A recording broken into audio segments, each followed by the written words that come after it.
আসলে আপনারা জানেন যে বিগত 2 মাস আগে মরহুম আরাফাত রহমান স্মৃতি গোল্ড কাপ টুর্নামেন্টের উদ্বোধনী খেলা এখানে আমরা করেছিলাম, যেটি উদ্বোধন করেছেন বিএনপির ক্রীড়া সম্পাদক এবং দেশব্যাপী আরাফাত রহমান স্মৃতি গোল্ড কাপ টুর্নামেন্টের যিনি সদস্য সচিব, যিনি দেশব্যাপী যে খেলা হয়েছে সেই আমাদের মহানগর উত্তর বিএনপির সংগ্রামী আহ্বায়ক, জাতীয় দলের সাবেক কোচ, অধিনায়ক এবং গোলরক্ষক আমিনুল হক সেই খেলাটি উদ্বোধন করে গিয়েছেন।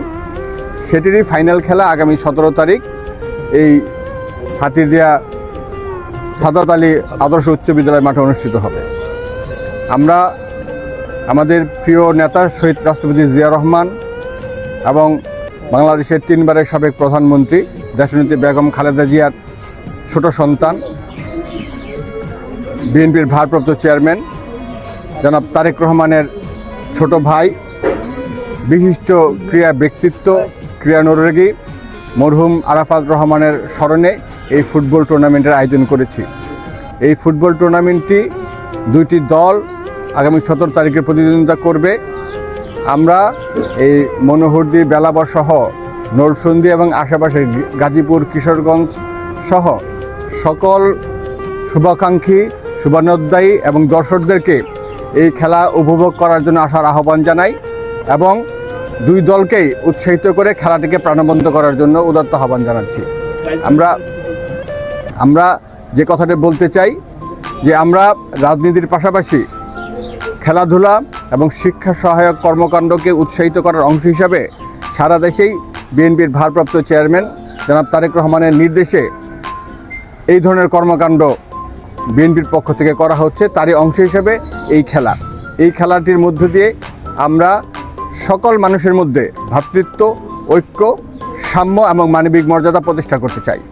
তো খেলাতে অতিথি হিসেবে কারা আসতেছে? এই খেলায় প্রধান অতিথি হিসেবে উপস্থিত থাকবেন বিএনপির সংগ্রামী সিনিয়র যুগ্ম মহাসচিব, জাতীয়তাবাদী ছাত্র দলের সাবেক সভাপতি, 90-এর স্বৈরাচার বিরোধী আন্দোলনে যিনি রাজপথে স্বৈরাচার এরশাদের তপ্ত বুলেটে আহত হয়েছেন,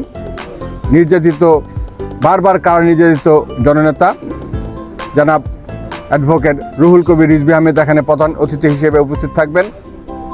বিশেষ উদ্বোধক হিসেবে এখানে উপস্থিত থাকবেন বিএনপির জাতীয় নির্বাহী কমিটির সংগ্রামী যুগ্ম মহাসচিব, জাতীয়তাবাদী ছাত্র দলের আরেক কালোত্তীর্ণ অহংকার, 90-এর স্বৈরাচার বিরোধী আন্দোলনের অন্যতম মহানায়ক, নরসিংদী জেলা বিএনপির সংগ্রামী সভাপতি জনাব খায়রুল কবির খোকন এখানে উদ্বোধক হিসেবে উপস্থিত থাকবেন এবং জেলা এবং কেন্দ্রীয় পর্যায়ের আরও অনেক বিএনপি এবং অঙ্গ সংগঠনের নেতৃবৃন্দ উপস্থিত থাকবেন।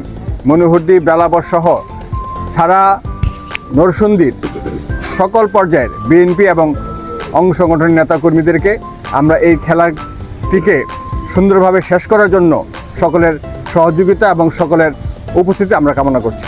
আচ্ছা, 1 মিনিট। বিসমিল্লাহির রহমানির রহিম।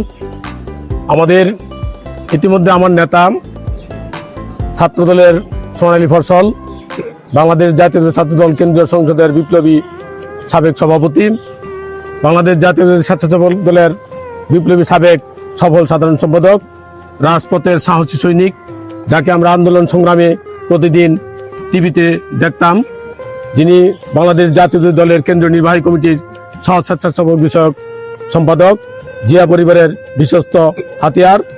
আজকে আমাদের এই খেলার সম্বন্ধে ইতিমধ্যে উনি ব্রিফ করেছেন যে আগামী 17 তারিখ আমাদের এই প্রিয় নেতা আব্দুল কাদের জিয়া সাহেব এই বিশাল খেলার উনি সভাপতিত্ব করবেন। আর যে আপনি যে প্রশ্নটা আমাকে করলেন ডিসিপ্লিনের ব্যাপারে, আমাদের দল অত্যন্ত ডিসিপ্লিন। আমাদের নেতা জনাব তারেক রহমান সাহেবের ভারপ্রাপ্ত চেয়ারম্যান তারেক রহমান সাহেবের যে কোনো নির্দেশনা জুয়েল ভাইয়ের মাধ্যমে আমরা প্রায় অত্যন্ত সুন্দরভাবে আমরা কর্মী লেভেলে একবারে গ্রাস লেভেলে সেটা পৌঁছে দিই। ইনশাল্লাহ আগামী 17 তারিখের যে খেলা হবে এটা অত্যন্ত প্রাণবন্ত এবং আমাদের যে স্বেচ্ছাসেবক দল আছে, জাতীয়তাবাদী ছাত্র দল আছে, আমাদের কৃষক দল আছে, আমাদের জাতীয়তাবাদী যুব দল আছে, বিএনপি আছে, সকলে মিলে অত্যন্ত সুন্দর ডিসিপ্লিন দিয়ে আমরা এই খেলায় সকল দর্শক যেন মানে মনের আনন্দে এই খেলাটা উপভোগ করতে পারে সেই ব্যবস্থা ইতিমধ্যেই আমরা আমাদের দল থেকে করে ব্যবস্থা নিয়েছি ইনশাল্লাহ। এখানে উপস্থিত আমাদের প্রিয় নেতা সাবেক ছাত্রদলের সোনালী ফসল, কেন্দ্রীয় কমিটির ছাত্রদলের সভাপতি আব্দুল কাদের ভূঁইয়া জুয়েল, উপস্থিত আছে দলীয় সকল নেতৃবৃন্দ, উপজেলা এবং ইউনিয়নের। আপনাদের মাধ্যমে জানাইতে চাই, আগামী 17 তারিখে যেই খেলা এখানে হবে, ইনশাল্লাহ আপনারা অন্য কোনো দুশ্চিন্তা করেন, নিরাপত্তা বিএনপির প্রত্যেকটি মানুষ আব্দুল কাদের ভূঁইয়া জুয়েল সাহেবের নেতৃত্বকে বিশ্বাস করে এবং নেতৃত্ব মানে, কাজে এখানে অন্য কিছু করার কোনো সুযোগ নেই। ইনশাল্লাহ আপনারা সকলে এই খেলায় অংশগ্রহণ করবেন, উপভোগ করবেন, এই বলে সকলকে ধন্যবাদ জানিয়ে আমি আমার কথা শেষ